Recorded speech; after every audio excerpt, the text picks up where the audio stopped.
সালামু আলাইকুম। কেমন আছেন সবাই? স্বাগত জানাচ্ছি কানাডার ব্যাকলগ নিয়ে আমাদের মাসিক আয়োজনে। প্রত্যেক মাসে একটা আলোচনা থাকে কানাডার ইমিগ্রেশন ওয়েবসাইটে ব্যাকলগ সংক্রান্ত যে তথ্যগুলো তারা আপডেট করে। স্ট্যাটিস্টিক্স কানাডা থেকে প্রাপ্ত তথ্য নিয়েই মূলত এই তথ্যগুলো আপডেট করা হয়। সেগুলো আপনাদের সামনে হাজির করি আমরা।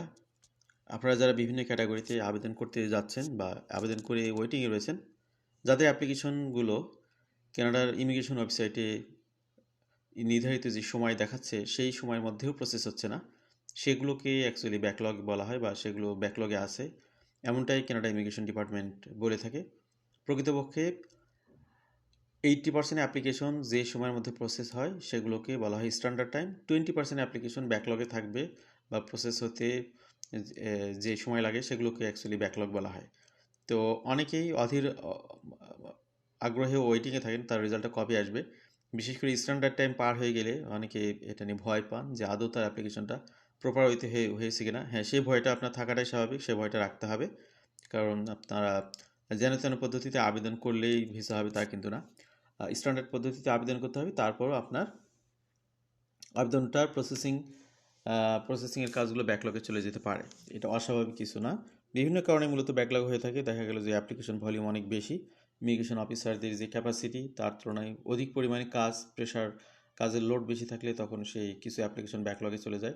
এরপরে কোনো অ্যাপ্লিকেশনে যদি বেশি ইনভেস্টিগেশনের প্রয়োজন হয় তখন ইমিগ্রেশন ডিপার্টমেন্ট সেগুলোকে ব্যাকলগে রাখে। এরকম বিষয়গুলো থাকে আর কি সাধারণত। তো এবার আমরা ব্যাকলগের যে তথ্যগুলো পেয়েছি 17 ফেব্রুয়ারি পর্যন্ত, তার আলোকে আজকে তথ্যগুলো সাজানো হয়েছে। Canada immigration backlog now rises to 10,14,700 as PR pressure intensifies. তো পিআর অ্যাপ্লিকেশনে ব্যাকলগ কম্পারেটিভলি অনেক বেড়ে গেছে অন্যগুলোর তুলনায়। Immigration, Refugee and Citizenship Canada released its latest application inventory data on February 17, 2026, reflecting files under processing as of December 31, 2025। তো এটা যেহেতু statistics Canada থেকে প্রাপ্ত তথ্য, এই জন্যে এই ডিপার্টমেন্টটি সবগুলো ডাটা সঠিক পদ্ধতিতে কালেক্ট করতে সাধারণত তারা 1 মাস পিছিয়ে থাকে তথ্যগুলো। এই জন্য এটা ডিসেম্বর 31 পর্যন্ত তারা এই তথ্যগুলো আপডেট করতে পেরেছে। কিন্তু এখানে তথ্যটা রিভিল হয়েছে ইমিগ্রেশন ওয়েবসাইটে 17 ফেব্রুয়ারি। This latest IRCC update shows the overall backlog climbed 10,14,700, an increase of approximately 8,900 applications from November's levels. তো আগের তুলনায় এখানে 8,900 এখানে বেড়ে গেছে ব্যাকলগে। তো আমরা latest immigration data at a গ্যালেন্স আমরা যদি দেখি তাহলে কি কি আমরা পাচ্ছি। টোটাল অ্যাপ্লিকেশন প্রসেসিংয়ে রয়েছে বর্তমানে 21,27,500। এর আগের মাসে সেটা ছিল 21,30,000। এখানে কমে গেছে অ্যাপ্লিকেশনের টোটাল সংখ্যাটা, কম্পারেটিভলি একটু কমে গেছে। আর ব্যাকলগের সংখ্যা আবার বেড়ে গেছে, বর্তমানে ব্যাকলগে 10,14,700, আগে ছিল 10,05,800। তো সার্ভিস স্ট্যান্ডার্ডের মধ্যে অর্থাৎ ইমিগ্রেশন ওয়েবসাইটে যে প্রসেসিং টাইম আপনারা দেখেন সেই সময়ের মধ্যে প্রসেস হচ্ছে 11,12,800, আর আগে ছিল হলো 11,24,900। তো এখানে আপনার স্ট্যান্ডার্ড টাইমের মধ্যে প্রসেসিংয়ের সংখ্যাটা কম্পারেটিভলি কমে গেছে। The backlog increased by 8,900 applications despite the total inventory decreasing by 3,200, indicating that more applications crossed the service standard threshold than IRCC could clear during December. Category by category breakdown of backlog এবার আমরা একটু দেখি বিভিন্ন category. তো এখানে permanent residency নিয়ে আমরা কথা বলি। টোটাল ইনভেন্টরিতে এখন পার্মানেন্ট রেসিডেন্টই টোটাল অ্যাপ্লিকেশন প্রসেস করতেছে কানাডা গভর্নমেন্ট 9,73,800, আগে ছিল 9,41,600। তো পিআর এর অ্যাপ্লিকেশন সংখ্যা বেড়ে গেছে। ব্যাকলগের সংখ্যা এখন পিআর পার্মানেন্ট রেসিডেন্সিতে 5,27,500টা অ্যাপ্লিকেশন রয়েছে, আগে ছিল 5,15,000। ব্যাকলগের পার্সেন্টেজ এখন হচ্ছে 54%, আগে ছিল 55%। তো এখানে অ্যাপ্লিকেশনের সংখ্যা বেড়ে গেছে, ব্যাকলগের সংখ্যাটাও আগের মাসের তুলনায় বেড়ে গেছে। তো যারা পিআর অ্যাপ্লিকেশন করে আছেন, বিশেষ করে বিজনেস মাইগ্রেশনের কানাডা কুইবেক ইনভেস্টমেন্ট প্রোগ্রাম, তারপরে সেলফ এমপ্লয়েড প্রোগ্রাম, এরপরে স্টার্ট আপ ভিসা প্রোগ্রাম, এগুলোতে প্রসেসিং সময় এখন 10 বছরের কাছাকাছি বা 10 বছরের অধিক ক্ষেত্র বিশেষে। তো এই হলো অবস্থা।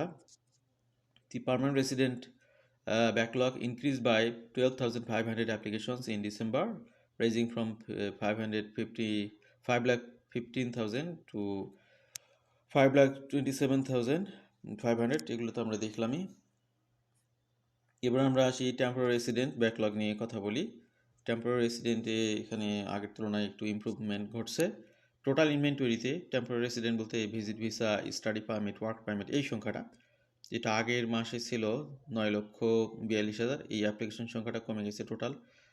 এখন প্রসেসিংয়ে রয়েছে 9,10,900। ব্যাকলগে আগের ছিল 4,34,400, এখন ব্যাকলগে রয়েছে 4,27,900। ওভারঅল ব্যাকলগের পার্সেন্টেজ আগের মাসে ছিল 46%, এখন হলো 47%। তো পার্সেন্টেজ কিন্তু বেড়ে গেছে। অ্যাকচুয়ালি অ্যাপ্লিকেশনের ইনভেন্টরি আগের তুলনায় কমে গেছে, এটাই হচ্ছে বিষয়। সিটিজেনশিপের অ্যাপ্লিকেশনগুলো যদি আমরা দেখি, টোটাল ইনভেন্টরিতে এখানে আগের মাসে ছিল 2,47,100, এখন আছে 2,42,800।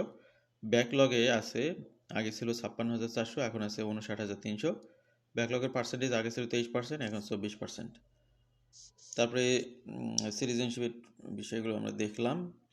International student and workers arrival decline continuous. তো স্ট্রিক্ট নিয়মকানুনের কারণে কানাডাতে কিন্তু ইন্টারন্যাশনাল স্টুডেন্টদের আগমন কমে গেছে তুলনামূলক। IRCC latest data confirms dramatic রিডাকশনস in new student and worker arrival to Canada throughout 2025। Overall arrival statistics, total student worker arrivals এখানে আমরা দেখতে পাচ্ছি জানুয়ারি থেকে ডিসেম্বরে এখানে স্টুডেন্ট প্লাস ওয়ার্কার মিলে মাত্র 3,61,935 জন এসেছেন। আগের বছরের তুলনায় 53% কমে গেছে। তো এর ফলে কানাডার পরিস্থিতি একটু স্বাভাবিক হচ্ছে, হাউস রেন্টগুলো কমতেছে। নিউ স্টুডেন্ট অ্যারাইভাল, নতুন স্টুডেন্ট এসেছে কানাডাতে এই জানুয়ারি থেকে ডিসেম্বর, অর্থাৎ 2025 সালে 1,77,595, যেটা 61% কম 24 সালের তুলনায়। তারপরে নিউ ওয়ার্কার অ্যারাইভাল 1,84,340, যেটা আগের তুলনায় 47% কম। তো এই যে কড়াকড়ি আরও লো ওয়েজেস স্যালারির এলএমআই প্রসেস বন্ধ, এইসব কারণে মূলত একটা ওয়েল কন্ট্রোল চলে এসেছে। দি 53 overall decline in new arrivals between January and December 2025 compared to the same period in 2024 represents the most significant year-over-year reduction in the recent Canadian immigration history. তো এখানে current temporary population in Canada দেখুন কি অবস্থা। Study permit only, তো আগে পরে সব কিছু মিলে স্টাডি পারমিট হোল্ড করতেছে 4,61,565 জন। ওয়ার্ক পারমিট হোল্ড করতেছে 14,63,805 জন। Total both study and work permit এখানে একটা সংখ্যা আসছে 2,29,650। এখানে হয়তো একটু কারেকশন আছে, এনিওয়ে আমরা এটা স্কিপ করি। অ্যাসাইলাম ক্লেমের কী অবস্থা? অ্যাসাইলাম ক্লেমের সংখ্যা আগের তুলনায় কমে গেছে কম্পারেটিভলি।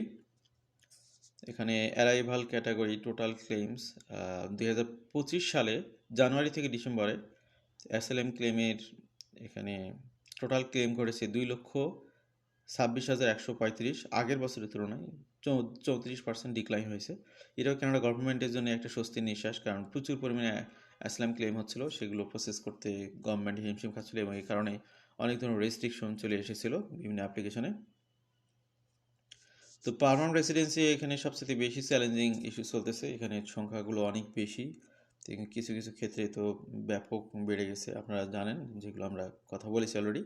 তো আজকের তথ্যগুলো জেনে যারা নতুন করে আবেদন করতে চাচ্ছেন তারা বুঝতে পারলেন যে কানাডাতে আসলে অ্যাপ্লাই করলে সাথে সাথে অ্যাপ্লিকেশন প্রসেস হয় তা কিন্তু না, অনেক সময় বিভিন্ন কারণে অ্যাপ্লিকেশনগুলো প্রসেস হতে ডিলে হয়, সেগুলোকে ব্যাকলগ বলা হয় বা ব্যাকলগে থাকে। তো আপনি যদি অ্যাকনোলেজমেন্ট অফ রিসিট, অর্থাৎ আপনার অ্যাপ্লিকেশন যে সাবমিট হয়েছে সেটা পান, তাহলে আপনার অ্যাপ্লিকেশনটা যত দেরি হোক সেটা একটা রেজাল্ট পাবেন, হয় ভিসা পাবেন, নাহলে পাবেন না, কিন্তু একটা রেজাল্ট পাবেন। এই হলো অবস্থা। আশা করছি তথ্যগুলো অনেকের জন্যই হেল্পফুল হবে। ভালো থাকবেন সবাই, আল্লাহ হাফেজ, সালামু আলাইকুম।